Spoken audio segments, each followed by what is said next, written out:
What else? Let's start. So, what is this course about? This course is about separation anxiety, of course. So, how it begins, why it begins, which dogs, and etc. And practical tools to help you and your dog to have better quality of lives. So, lesson one: why dogs struggle being alone. So, separation anxiety is different from boredom or misbehavior. We all know this already, yes? So, there is a myth that spoiled dogs are the ones who have separation anxiety.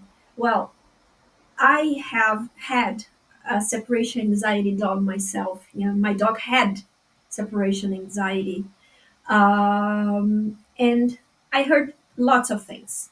I heard that we need. I had to tire him out. He was just not tired enough.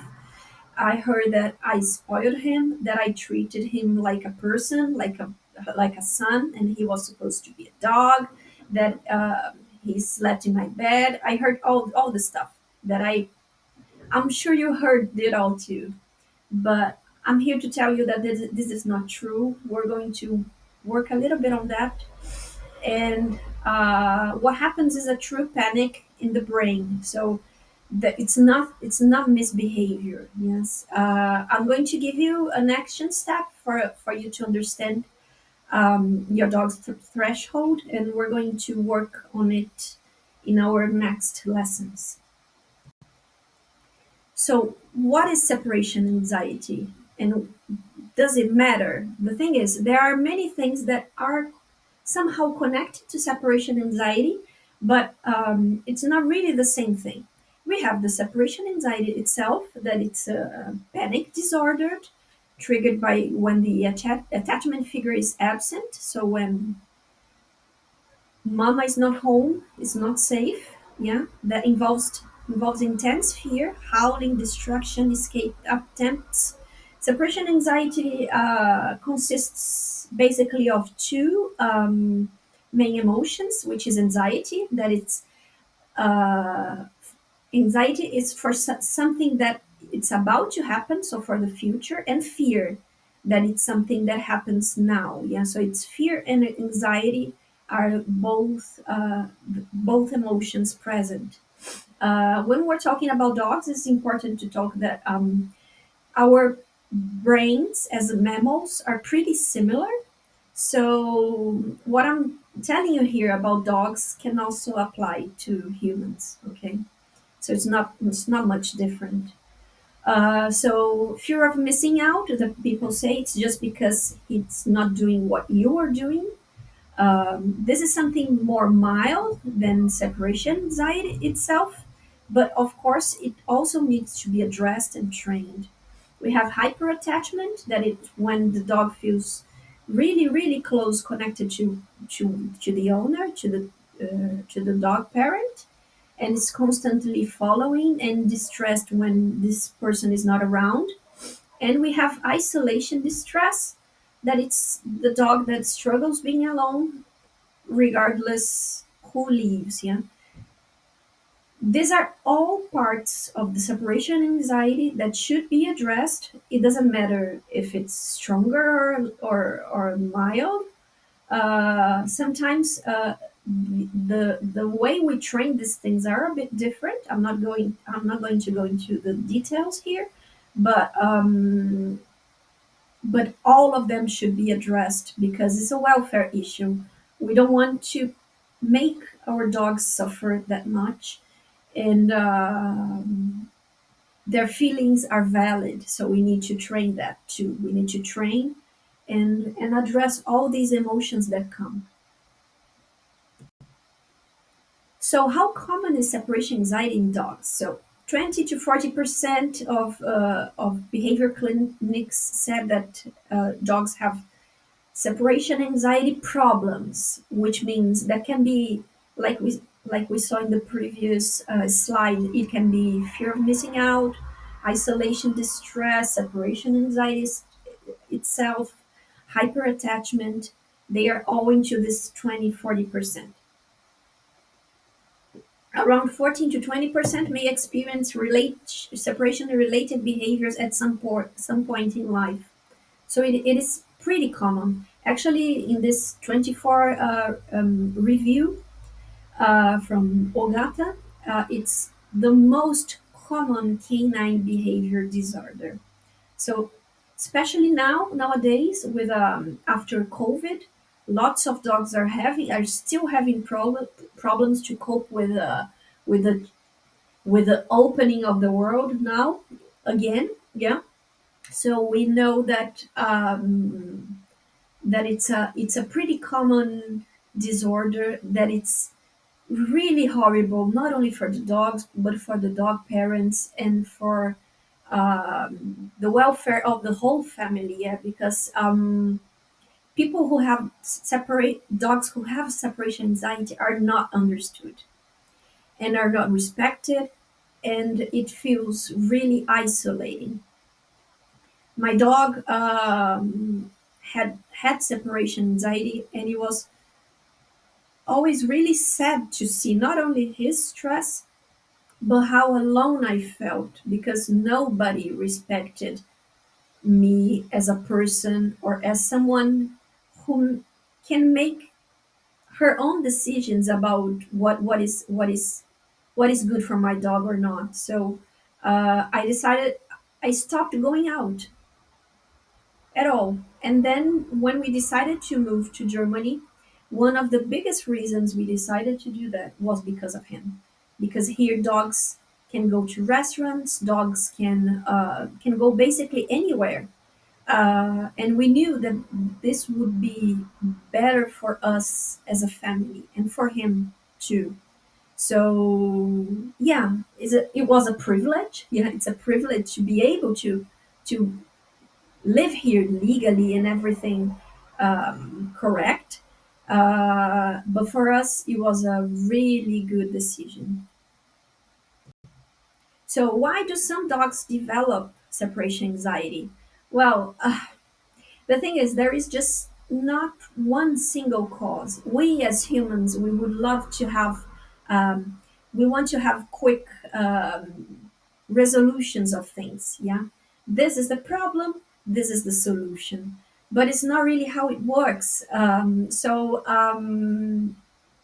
It's really hard to say there isn't one thing, there is a combination of things.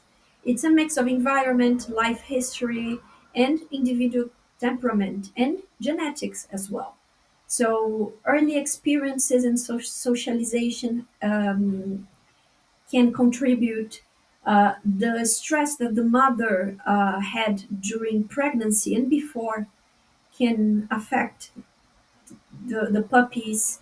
Lack of gradual habituation to being alone as well. It doesn't mean that all dogs who have separation anxiety are not trained and they just need to learn.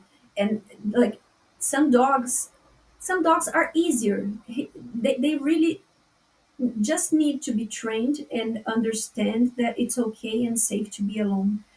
Other dogs, you will need much more than that. You will need much more than training. You will need medication, because then it's really a panic disorder. It's like you're afraid of heights. You have fear of heights, and then someone simply says you just need to get used to it and put you, I don't know, over a cliff. It doesn't work like that. So dogs with a very strong and secure attachment bonds to the humans, they are at higher risk. So dogs that are really insecure and really need the human to be around all the time and follow during the house, they are probably at a higher risk of having or developing separation anxiety. Other things that can contribute to the appearance of separation anxiety is rehoming. Yeah, the dog parents die and they have to move somewhere else. They go to a shelter. They are kennelled for how I don't know how many hours, and then I don't know, the parents get divorced. this can also trigger separation anxiety during adulthood. That doesn't mean that the dog only when he's a when it's a puppy will get separation anxiety. Any dog can get separation anxiety at any period of time. Usually, rehoming, it's more, it, it can change, but moving houses sometimes can be beneficial to the dog. For my dog, for example, it was wonderful because he had no previous negative experience to this house, so we could start fresh our training. So sometimes, yes, moving houses can be good. We think that it would be bad because then it's something new. No, no, sometimes it's actually the opposite. Okay, each dog is an individual, and they will say what it's good or not. But sometimes it's good. So we see more in mixed breed dogs. I think maybe it's because we have more mixed breed dogs in shelters. So then dogs in shelters had not so good early socialization in previous, yeah, early life. The parents, we don't know much about it, so maybe it's because of that. But we don't really know because we still don't have enough data for this. So considering separation anxiety dogs, one thing that it's really important to think about is breeds. Even when we are talking about mixed breed dogs, every breed was bred for a function, for a purpose, and we need to have this clear in mind.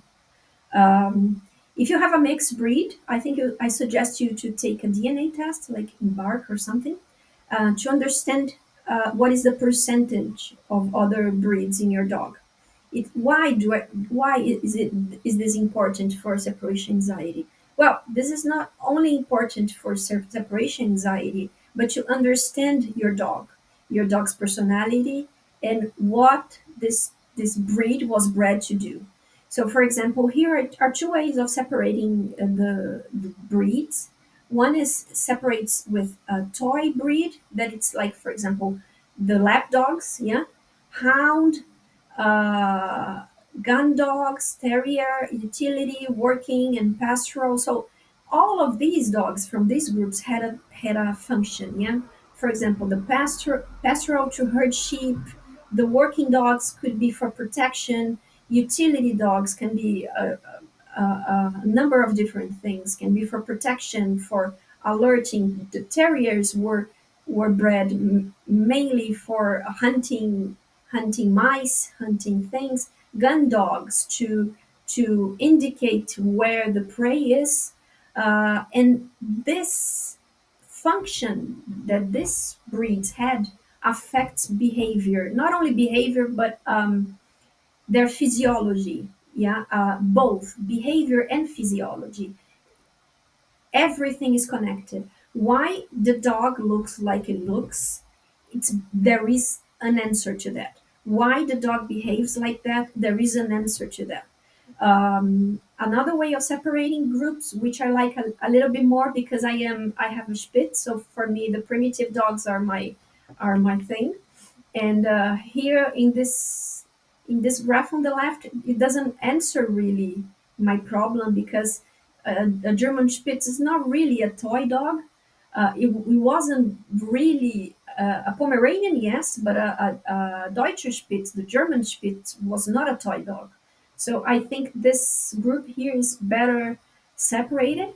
So here we have the sheep dogs and cattle dogs, the terriers, the Spitz and primitive types.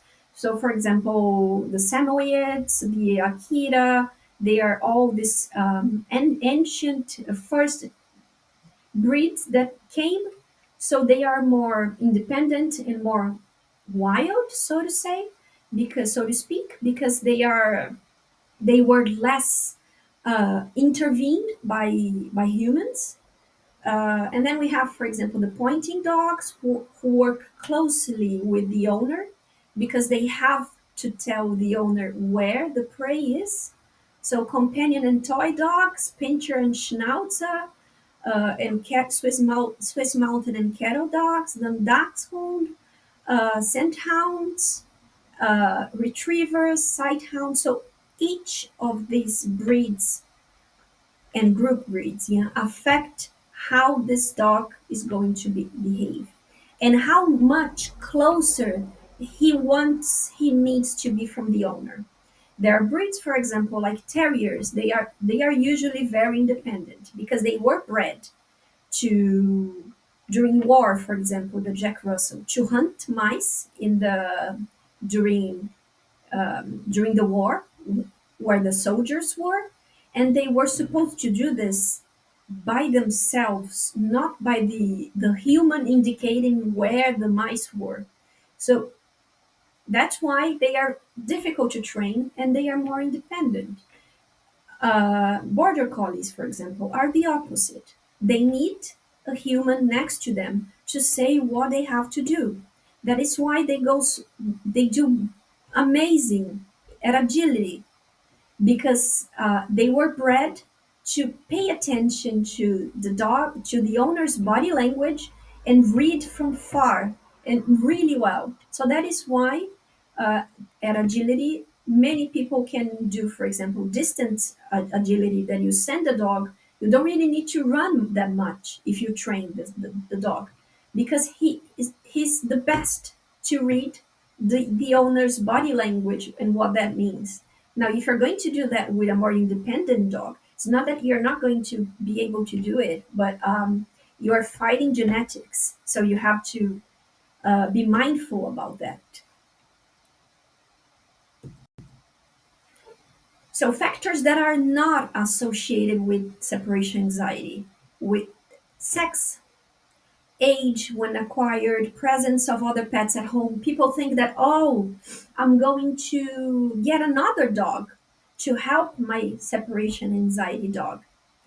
It doesn't usually matter. It doesn't usually matter because the dog is attached to one person. The attachment happens to that person. It's not to anyone that it's around.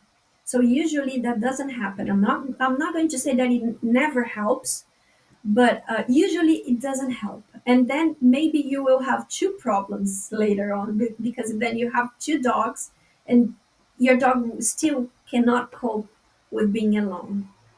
The gender of the owner doesn't really matter. Spoiling the dog, it doesn't matter. It's not because you spoiled your dog is spoiled, and food or toys do not help. We're going to talk about this a little bit later. So this is all in this research here that I'm showing you. So you can read the research paper if you want to. So here I put it a happy dog, but he was supposed to be sad because noise phobia. It's like it's the opposite, yeah. But I just found this one and I said, okay, I'm gonna use this illustration. But what I want to say is that it's important to have in mind that dogs with separation anxiety have more tendency of having noise phobia or noise sensitivity, so to say. But the other way around is not true. So dogs who have noise phobia do not necessarily have separation anxiety. But dogs who have separation anxiety, 48% of the dogs who have separation anxiety also have noise phobia. So why this is important to think? Because maybe you will have to address this while training. For example, imagine that it starts raining when you're training separation anxiety. This will probably affect your training, so you should skip that day. Or maybe you could use some brown noise, something to mask the other noises. Or maybe you could train this dog in a period of time that the surroundings are quieter. So you have to bear in mind that maybe your dog has also noise phobia, noise sensitivity. So you need to think about this when training for him to be comfortable alone, because it's another level of problems that will affect your separation anxiety training. So, like I said, is separation anxiety training genetic? Yes, separation anxiety can be genetic, but it's not only this. Like I said, there are some certain breeds that were more seen during some studies. I have here the link of the study that says that Weimaraners, Vislas, German Shepherds, and mixed breeds. Like I said, mixed breeds is probably because they are from shelter and the previous early experiences in life were not so good. But German Shepherds and Vislas are more common to have. What else? Some dogs that have general anxiety traits like noise sensitivity, hyperattachment, fearfulness, can also have propensity to have separation anxiety. And what else? It's important to talk about epigenetics as well. Epigenetics is like, if I could explain that to you, is like light bulbs. Imagine that our genes are bulbs. Not all genes are always on. They are passed through our mothers, but some of them are off, and we don't know exactly. Now we know, but we don't know exactly why. But some of these genes are turned on through some traumatic events. So, and then what happens is this light bulb that now is on in your first generation, for example, when you pass through to your puppies, for example, these genes that are on will be passed on. So that is why we really need to be careful when we are breeding puppies, because if we just think about looks and forget behavior, we're going to have problems. That is why dogs with reactivity, separation anxiety, and these behavior issues should not be bred, because this can pass on to the litter. For example, my dog had a brother from the same litter, and his separation anxiety was even worse than my dog. And I just found out later, of course. And then this dog had to be given to someone else because the previous owner was working 20 hours a day, I don't know how many hours, and it was just not a good fit. So that is why it's really important to think before getting a dog. If this breed, talking about breed again, for example, if this breed really matches my lifestyle, if it's a mixed dog, really check how this dog behaves before getting the dog. Because then after getting the dog and you see all these behaviors, it's difficult to give the dog up. And I understand that. I would never give my dog up. So it's something that I learned with my mistakes. And for the next dog, I will for sure be more careful with the dog that I get. So it's something that we need to think about. Genetics are important, but are not the only thing. Yeah. So separation anxiety, like I said, is an emotional response. It's not a behavioral choice. The dog's not going to. It's not. It's not like, oh, he's just stubborn. He's just. He wants to make me angry. Dogs do not have this kind of way of thinking. Yeah. It's compared to a human attacks, so panic attack. So it's like it's fear and panic that overrides your rational thinking. It isn't a welfare issue. We need to think that we have captive animals at home, and if we think that us, for example, we as humans, could we be able to stay every day 8 hours alone without doing anything. I mean, anything, without Netflix, without internet, without books, without TV, without anything, just sleeping. How long could we do that, like in a healthy way? So imagine that many dogs, they just go out a little bit to potty for 15 minutes and come back. And then the owner needs to work 8, 10 hours and then come back. Some dogs are pretty fine with this, but it's individual. It's every dog is different, so you need to understand what does your dog need. What does your dog need to be well, to be happy, to be fulfilled? Yeah. So it's not naughtiness. It's not a training obedience issue. It doesn't improve on its own usually. You're just if you just let the dog cry out, it will just show him that he may stop crying sometimes, but it's a horrible way of teaching the dog that nobody's there for him. He doesn't have anyone to trust. Yes, and it's not a quick fix. It's like it takes a lot of time. Unfortunately. So it's important to think about behavior versus emotion. This is important because many people think that obedience is the solution of many behavior problems. You just teach your dog something, and then if your dog does this, it means that he learned. But if you see the dog as a whole, you're going to see the body posture.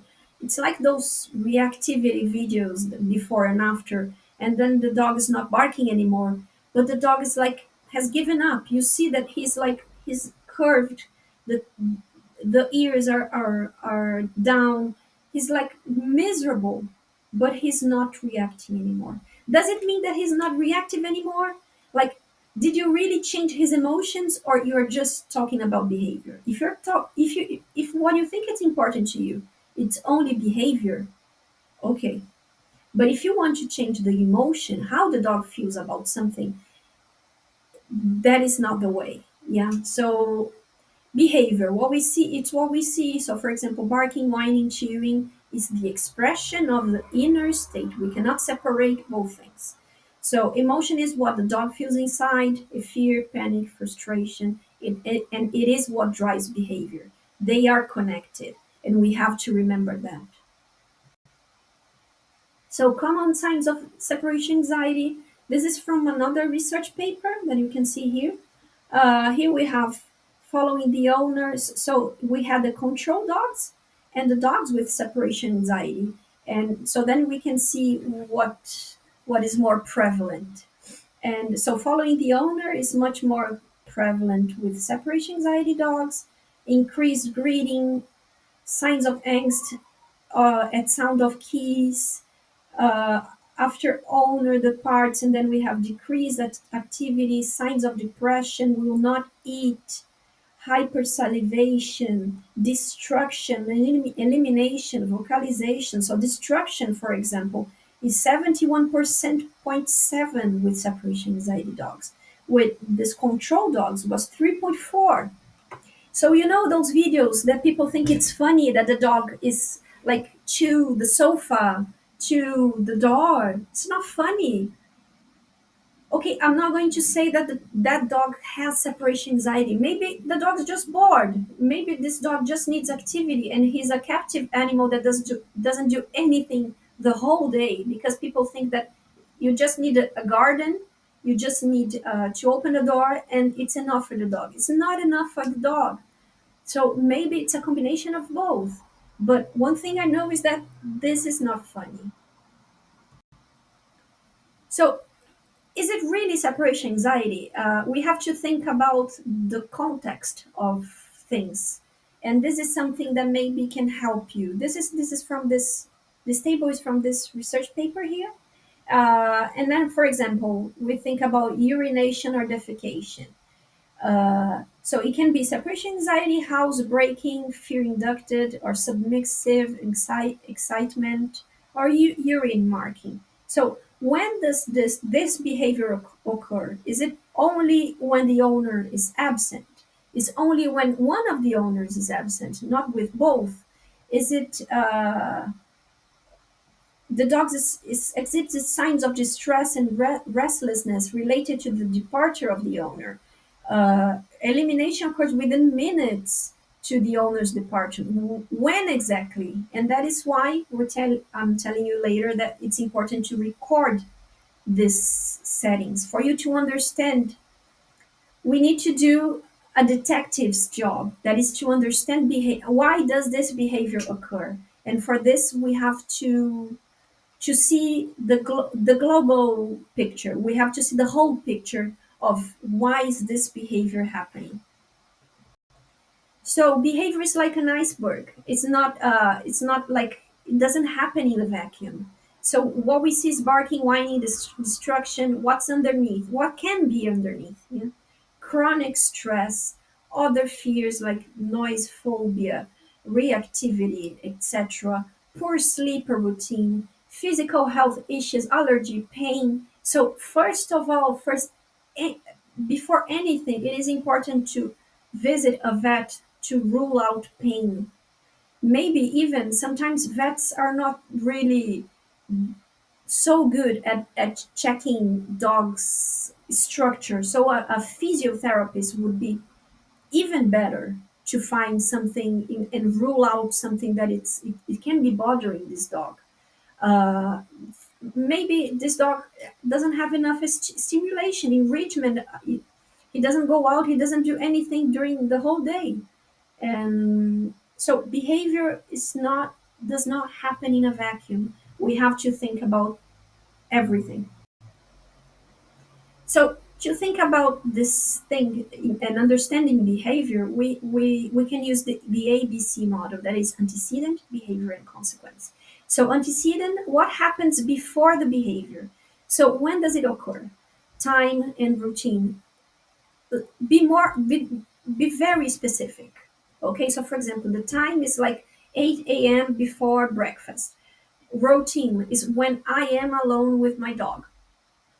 So with whom? Alone or a specific person leaving, or both?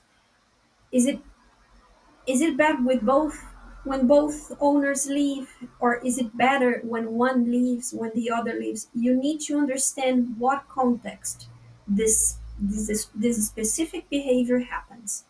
And then the behavior, what does exactly the dog do? So barking, howling, pacing, destruction, salivation, escape attempts, you have to understand and record to see everything that the dog does. And what happens after the behavior? Does someone return? Does the dog self-soothe or escalate? What changes happen in the environment? These are all important for us to understand the behavior and work with that. So I need to talk about medication and separation anxiety. Uh, which dogs, when it's important to consider medication? So, like for dogs that are still too stressed despite a very slow and careful training, dogs that are not progressing, or they are just very, very slow, and you see that it's not working. And when the anxiety is affecting the dog's daily life, just like humans. So medication helps to to lower this overall fear and anxiety, and it helps the brain to stay in a state that learning can happen. Of course, a medication can never be used alone. It should always be used with behavioral training therapy. So medication itself heal does not heal separation anxiety.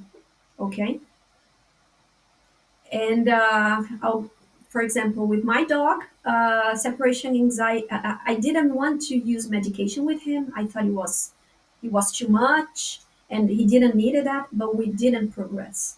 And then after years of refusing medication, when I really decided to use it, like training was so much faster, was so much faster.